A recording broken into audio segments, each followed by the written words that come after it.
Hello everyone, this is Noor and welcome back to my channel. Today's video is going to be my final Halloween look for you guys, and this one is called the Killer Clown.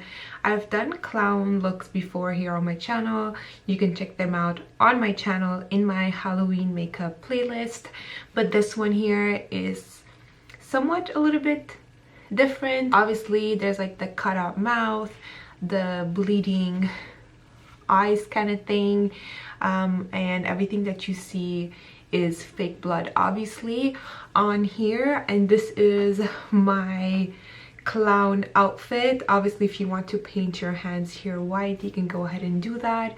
I didn't do that. If you are wearing this out, or if this is your costume, you can just go ahead and paint them white.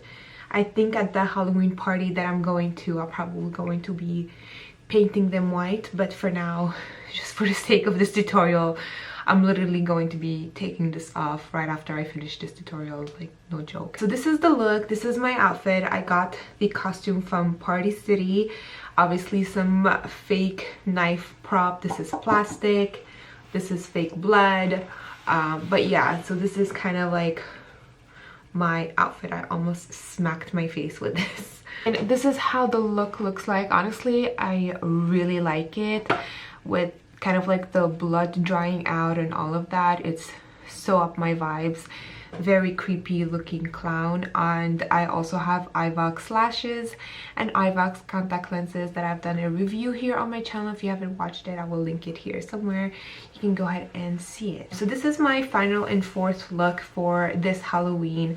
I had a lot of fun this Halloween, worked so hard to have them up and creative as much as possible for you guys. I really hope you guys enjoyed them. Let me know what is your Halloween costume in the comments down below. I would love to know. And if you are going to recreate any of the looks that I did this year, please tag me on social media. I would love to see your art and your creativity and what you come up with. So please do tag me. All my social medias are in the description down below. So before I go ahead and show you guys how I created this look, if you're new here to my channel, thank you so much for stopping by and watching my tutorial. It really means a lot to me. And if you haven't already, please make sure that you subscribe and hit the notification button to get notified every time I upload a new video. If you would like to learn how I created my killer clown, please keep on watching.